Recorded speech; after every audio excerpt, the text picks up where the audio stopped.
And DK will also have time for discussions, and he again is expert on many different subjects, so your questions can be wide-ranging if you so choose. DK, could you just skip ahead so I can do the funding acknowledgement?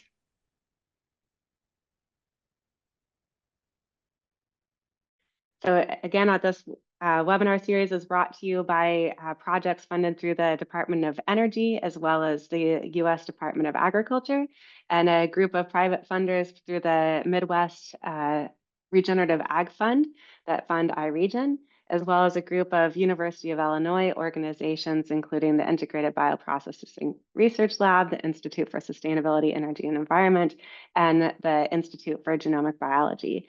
And this is a partnership between the University of Illinois and Iowa State University. And then I'll just give a quick highlight to our presenter that we have coming up next week before we turn it over to DK.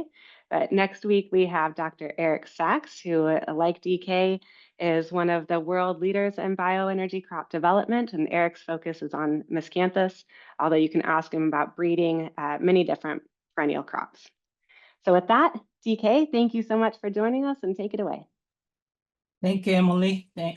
Hi, everyone. My name is DK Lee. Been faculty member of the crop science. Been here 17 years working with the grass mostly. I think everyone knows I'm working with the grass, typically much taller than me, and then we can produce a lot of biomass. I like the Miscanthus and switchgrass and big blue stem and prairie cordgrass. All those grasses are typically about twice taller than me, and then they can produce a lot of biomass. I think we're talking about the SAF here, sustainable, aviation fuel, and we make the airplane fly with the SAF. I mean, aviation fuel, we need a lot of feedstock to produce that, just a jet fuel. I mean, obviously, those feedstock can come from multiple different directions, multiple different crop.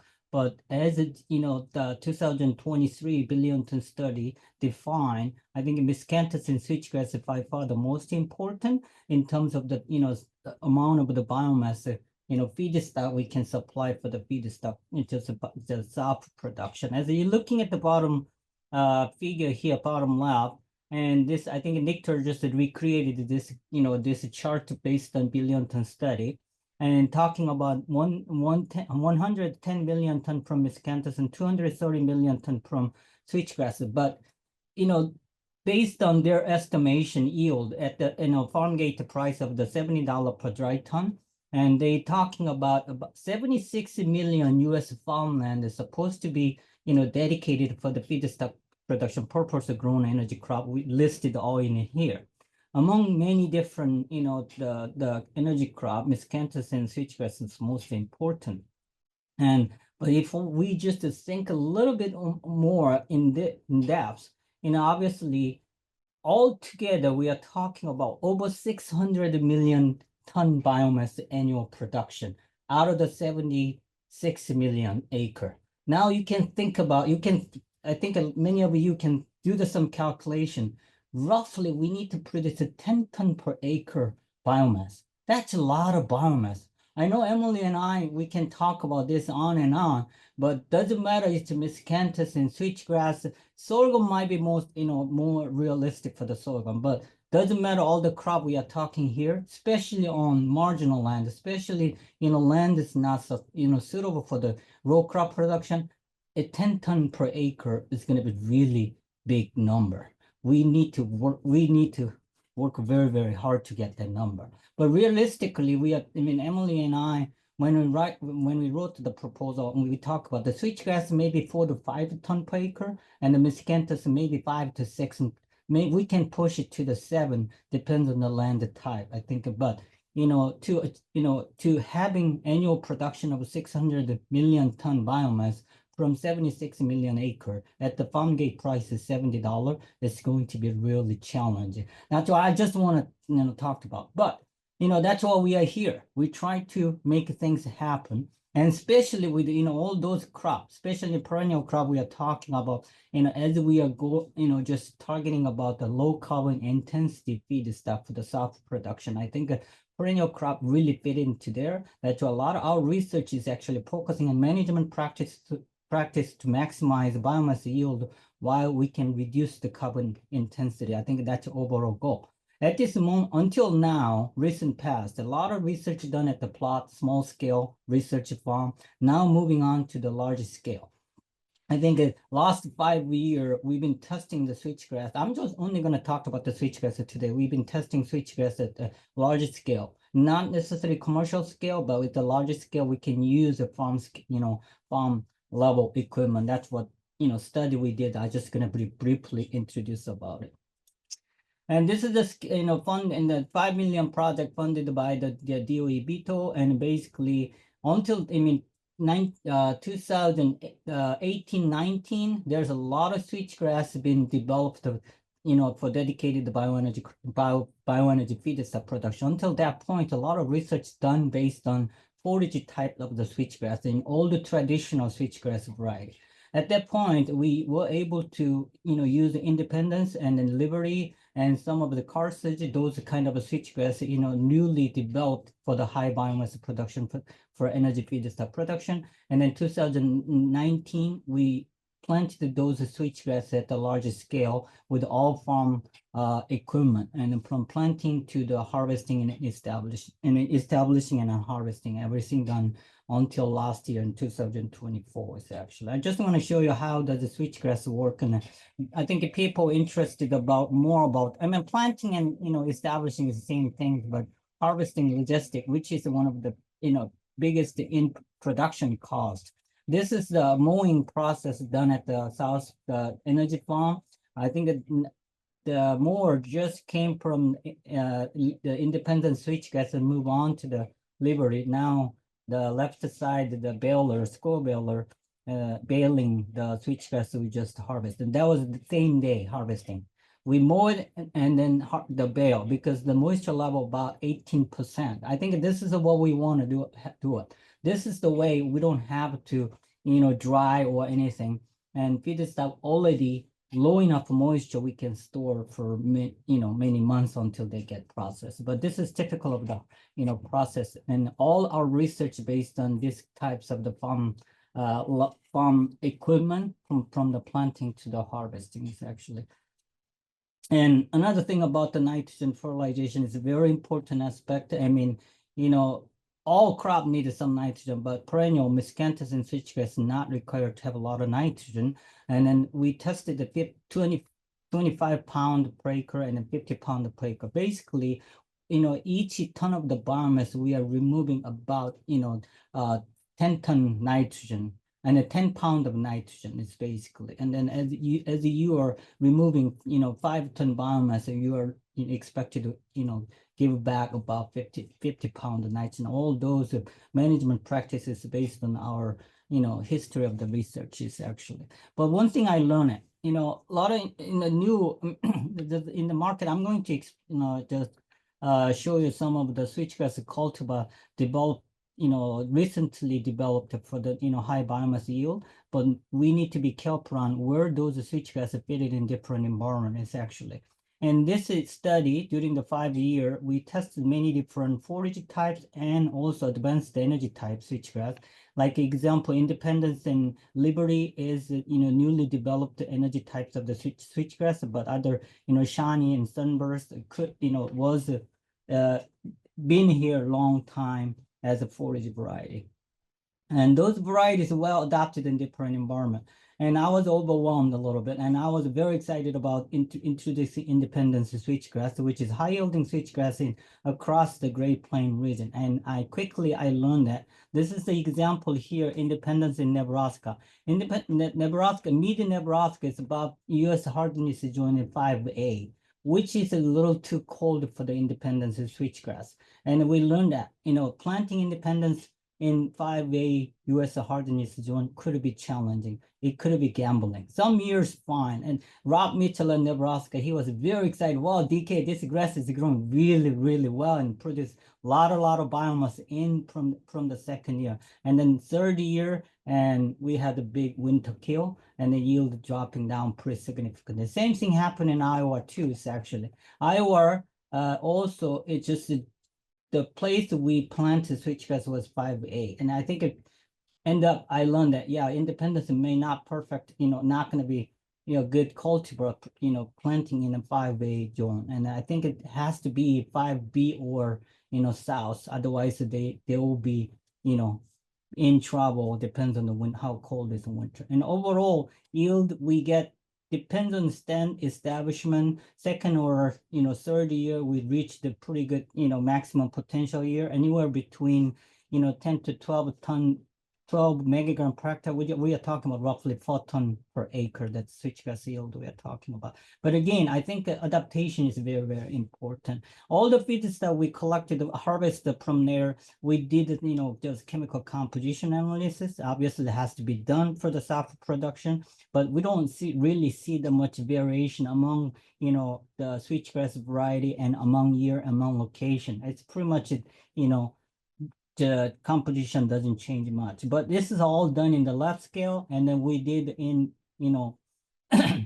we tried to estimate feedstock composition as a standard, switchgrass is standing in the field. And we use a drone image and a multispectral image to analyze, how those drone imagery data can estimate, feedstock composition, which is showing in the right side about the right bottom and cellulose concentration. But we also use a drone image or satellite image predicting the biomass yield and also all the other things. And now we are adapting the machine learning. Actually, as switchgrass is standing in the field, we can actually estimate how much biomass yield we can get actually.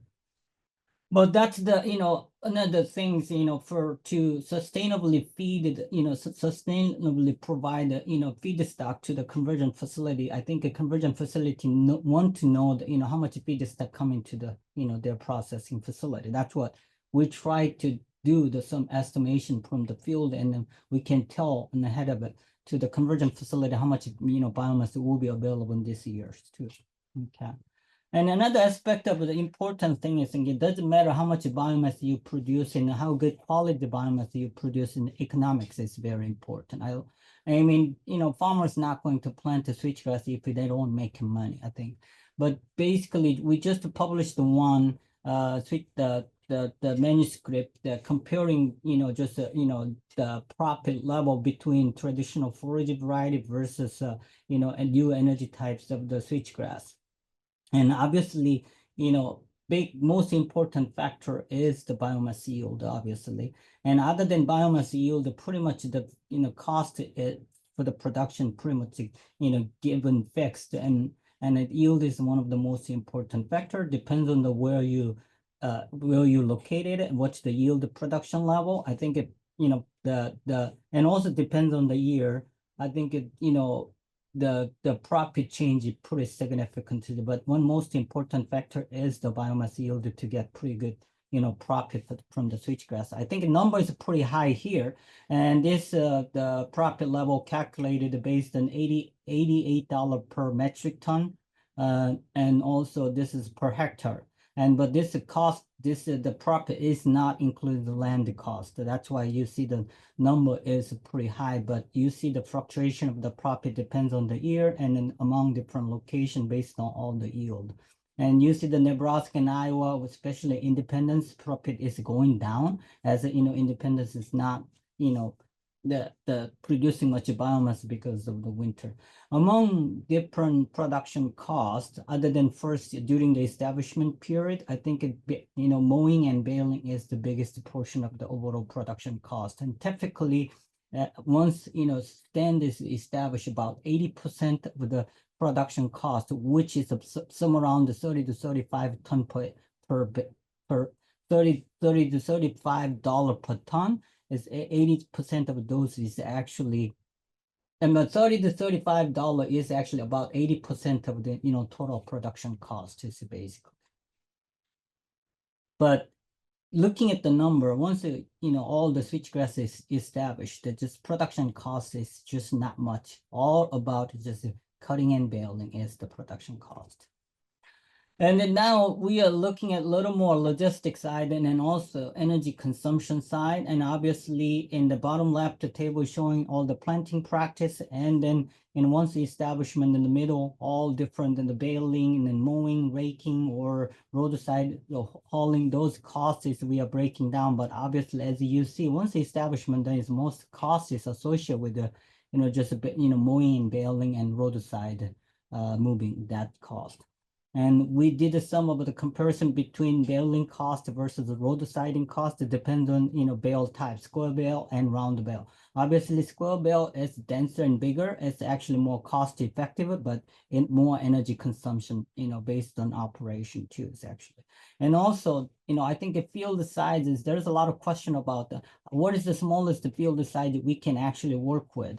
And then we did some analysis based on small field and large field. And I think a small field, we are talking about 2 to 3 acre field here, depends on the location scenario. And also we are talking about depends on the yield, that this cost, it's just energy consumption and cost of the production change based on yield and the size of the field is up actually.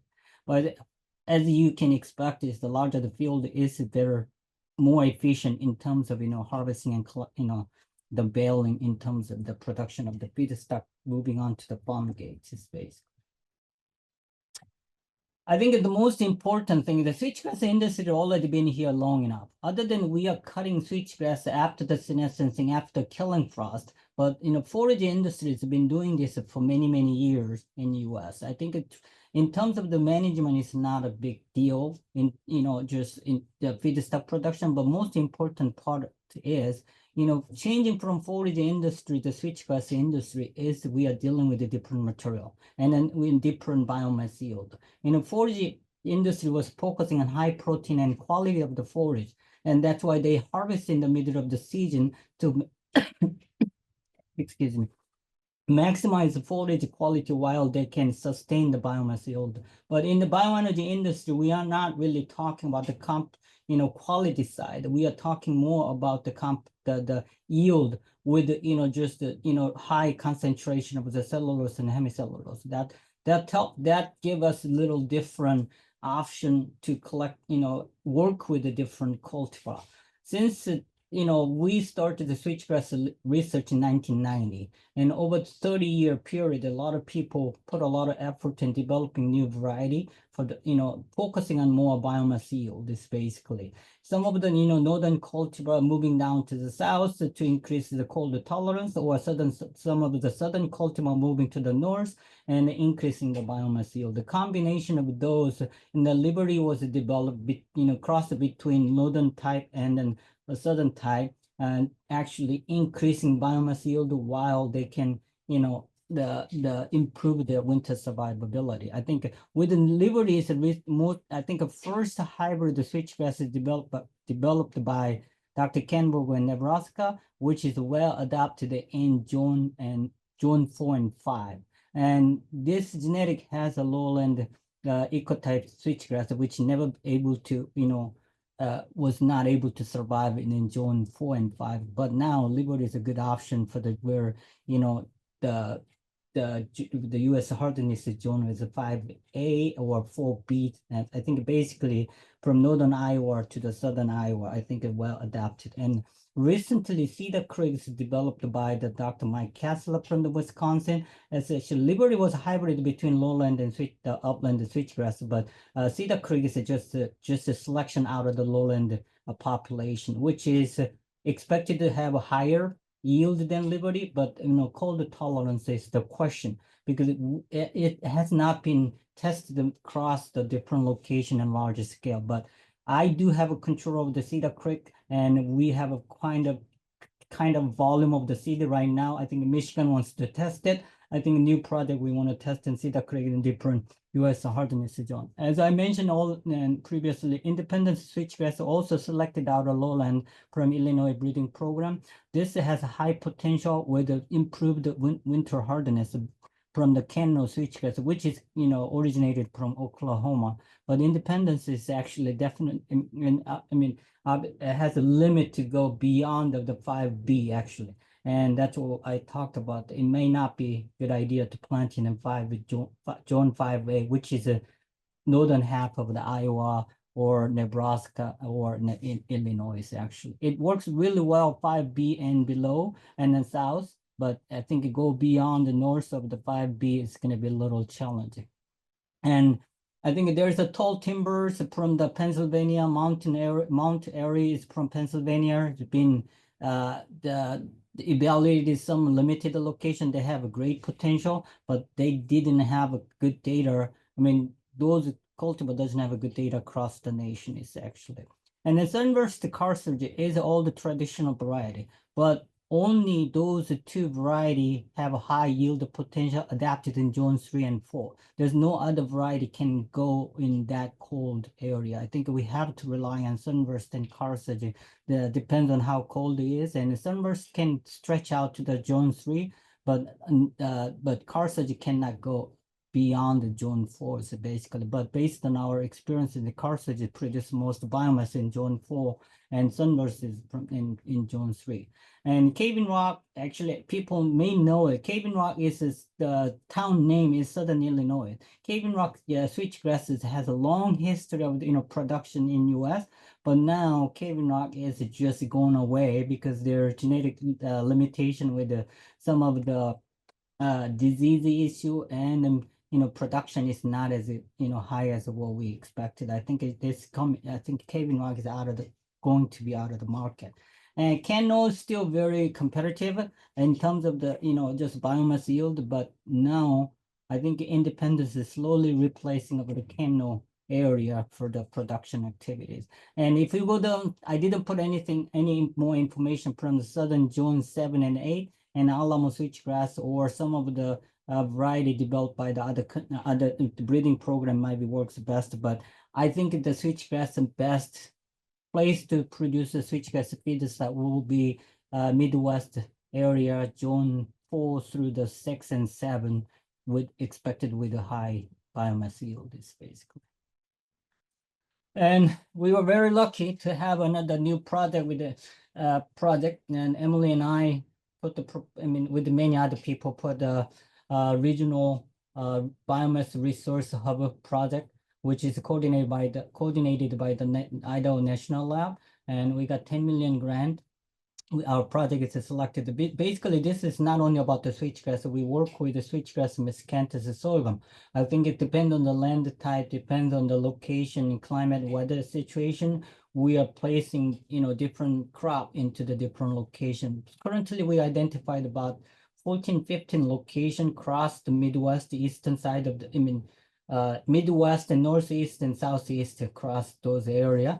And we are going to test it, and this is 3 species at the commercial farm scale. And then ASAP previous project is more about the farm scale, but more about the research scale. Now we are really moving on to the commercial farm scale. That way we know how much actually we can, how much biomass actually we can move to support the SAP industries actually.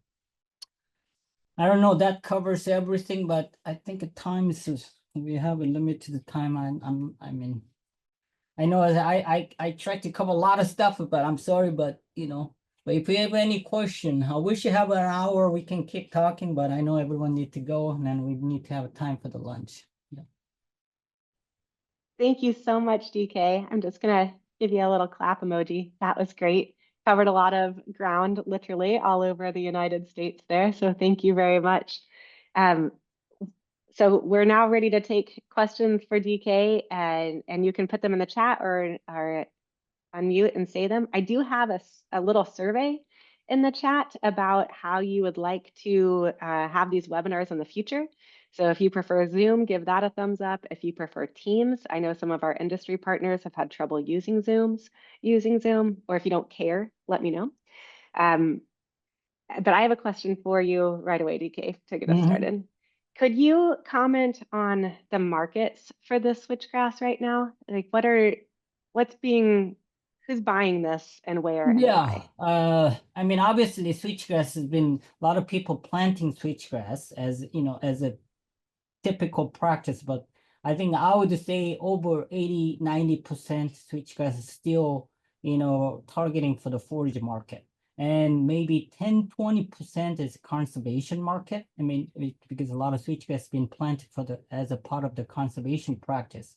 And obviously, I mean, including the CRP land too, but I don't really think that really dedicated the market for the switchgrass feedstock yet. I know there are some animal beddings and, some people is actually even using the switchgrass baled after senescence as a, animal feeding, but it's not very common in that area. But one thing I know, Calvin Ernst, which is the Ernst seed owner in Pennsylvania, he has I think over 5,000 acres of the grass production, but his production is dedicated to the seed production. But after he harvests, he cutting the switchgrass and any grass he grows, he cutting and bale and making pellet, and then he sold to the actually fracking company actually.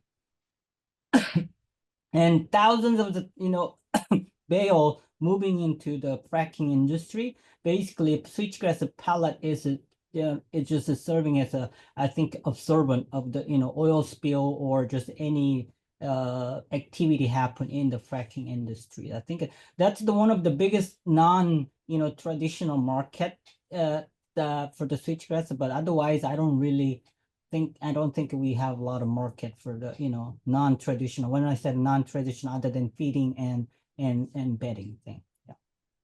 Thanks. And we'll have Bill Belden coming up in a few weeks who can tell us more about the growth of some of those non-traditional markets. Yeah, and Steve, you talk about the longevity of the switchgrass. I think that's all. I mean, forage industry been here around for many years. Other than they have a new cultivar, they never really re-established it. I mean, one longest history and then the oldest stand that I know is in Nebraska, which was established, I believe that was 2011 or 12 as a part of a USDA CAP grant. That stand is still there and they produce a consistent biomass over 10 years. I mean, I know we can talk a lot about the longevity, aging effect and stuff, but switchgrass is a little different Miscanthus. And then once they establish it, as long as we manage it correctly, I think we can maintain for many years and then maintain the vigor as, what is expected, but input is necessary. And I also experienced the switchgrass, biomass in the vigor declining. I have talked with Calvin Ernst, and who has experienced 60 years of experience with switchgrass. And hey, Dick, and I asked, hey, Calvin, how do you maintain switchgrass yield? And especially he working in the seed yield. And DK, you have to pull a lot of fertilizer. I think he puts in nitrogen every year. I don't know, Steve, you're familiar with it. Actually, I just learned that he uses ESN slow release the fertilizer, slow release nitrogen fertilizer on top of a P&K. Every 3-4 years, he testing the soil, and based on soil testing, he put a P&K. And he mentioned it, one of the switchgrass, most productive switchgrass field, he's maintained over 15 years without any yield or declining of the vigor. I think just how you manage it.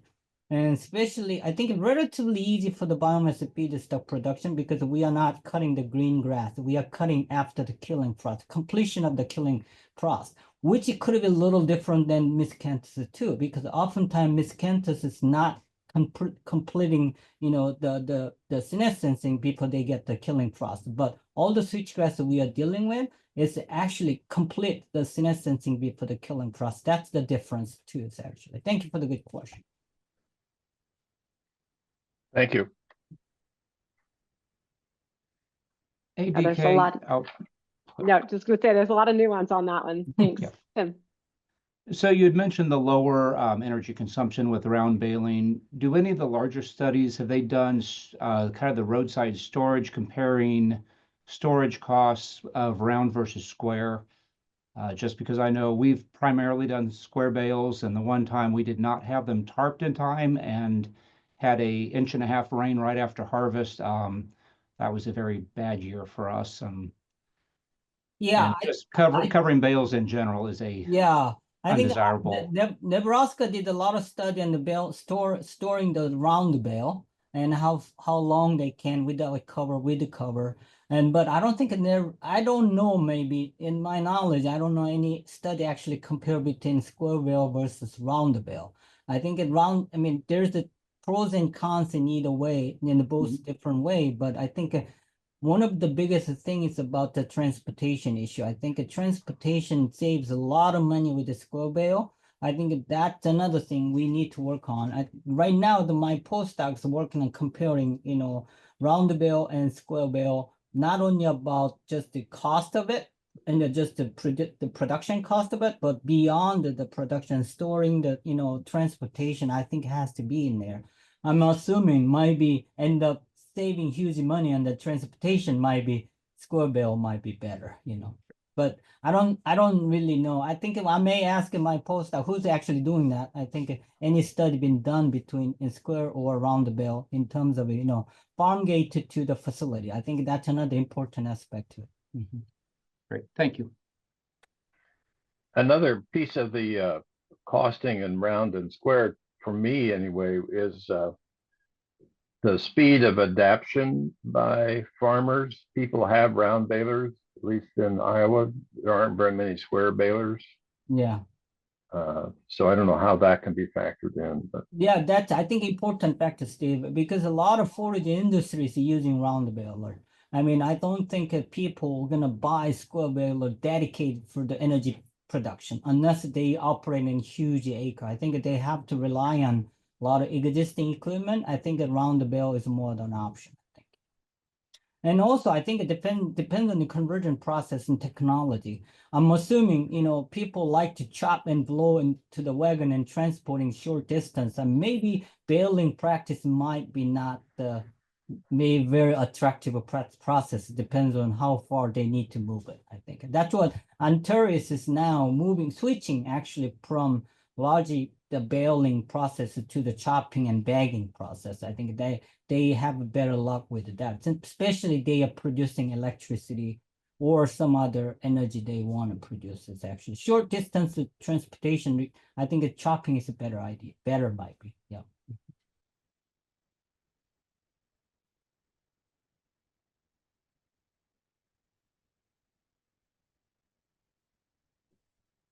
But one thing I already talked to Manny and Emily and everyone, I think, genetic is very, very important in terms of both the switchgrass and miscanthus. I appreciate Eric Sachs working on genetic improvement of the miscanthus, but I think switchgrass, we still need to go in a long way to improve the yield and sustainability side. I think and a lot of time people not quite understanding about the adaptation and then variety cultivar, which cultivar might be better for my region.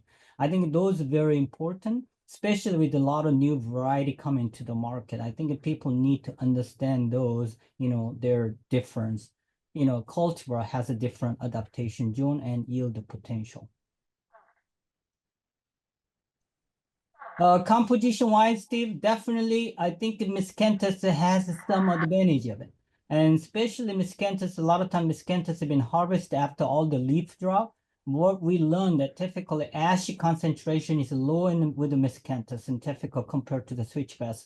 But in terms of the cellulose and hemicellulose, might not be much different, but significant difference in the ash concentration. Also, nitrogen concentration is a concern for some of the conversion process. Actually, Miscanthus has a benefit of it. I think switchgrass are typically around 1%, 0.5 to 1% nitrogen, depends on when you harvest it, but Miscanthus is typically less than 0.5% nitrogen in biomass, actually. And I think overall, in general, quality, I think Miscanthus has some advantage here. I think mainly because the Miscanthus, we're not collecting the leaf material, which has a lot of ash and some of the nutrients in there. if there's a paper on that, could you put it in the chat reference? Yeah, I have all the reference too. I think we do have some. Nikta, you can help. There's a Collins paper showing the composition difference actually. Yeah. Does the switchgrass see the yield decline like a Miscanthus? Yeah, I think header. I already answered some of the question with the Steve. I mean, basically saying question bigger. Bigger is the decline of the bigger. I think that's what management practice is very important. Intensive, not enough input, you will see the standard decline. I think a good management practice has to be in place to maintain the vigor and the longevity. DK, I have a question. Can you comment on the research activity around switchgrass, particularly around breeding, as you just mentioned? You know, I have a perception, I suppose, that we've seen a decline in the number of switchgrass breeders and the number of programs. Yeah. Is that correct? Can you comment on that? Actually, there's no breeder anymore in switchgrass industry. Actually, I think Do you it's. see not in industry, only in academia? I don't think so. I don't consider myself as a breeder. I developed a variety, but I consider as my more agronomist. But there's no true breeder left. Last breeder, I shouldn't say that. Last breeder was Arvid Bow and Mike Kessler. They just left their work, and they just retired. And then Serge at the Nebraska, he's doing some level of the switchgrass breeding, but not very actively. With that, we don't really have much anybody is really working on the switchgrass breeding. But I actually I just had a conversation with Mike Kessler and Arvid DeBow and Rob Mitchell, Nebraska, because we do have very interesting material that has very, very high yield potential with a good hardness and population. We do have 20 to 30 different populations really, expected to have a good yield potential with a good hardness. We can stretch up to the zone 4. And Mike and all retired scientists committed to do it. Actually, I'm going to establish evaluation nursery in this coming in 2025 with all retired Rob Mitchell, Arvid Bow, and Mike Kessler. I think we are maintaining some breeding effort on switchgrass, but we need to have someone keep working on it. But I think the last breeding program is gone is Wisconsin as Mike Kessler left, and a new breeder came, but Mike is not expecting him actually doing the switchgrass breeding, but who knows? But at this moment, there's no active switchgrass breeding. Okay, I'm going to use this forum then to plug the breeders that DK just mentioned worked for the USDA and we're affiliated with universities. But if you are in a position to talk about what you'd like your agencies to support, I'd say we're in a position of declining competitiveness to be able to improve these crops that we know we need to protect our energy independence and our natural resource base. Yeah. So I think that's a good idea, Emily. Since Billington put a lot of weight on switchgrass, but no one actually working on switchgrass. That's sad, Yeah, we need someone to work on. I've seen some beautiful fields established with the materials that you described. It's come a long way in 20 years with the agronomy, and it's a nice, smooth, hard seed that generates a lot of biomass for 1 pound per acre. It's a lot easier than planting Miscanthus. I'll say that. Oh, And depends. Yeah, depends. I mean, obviously, yield-wise, sorghum is the best, and Miscanthus is the next. But someone doesn't want to deal with a lot of hassle. Switchgrass, and it might be the place to it. That with said, I had a conversation with the Adam Davis about it. Adam, I may retire pretty soon. I need someone to take over my role in the department too. Actually, well, it's good to know. Switchgrass is to keep moving on. There's career opportunities opening up. Yeah, we also, the switchgrass agronomist at the USDA who's developed a lot of these practices is also retiring soon, right, with Rob. So losing a lot of expertise in some of this. Okay. Other questions for DK?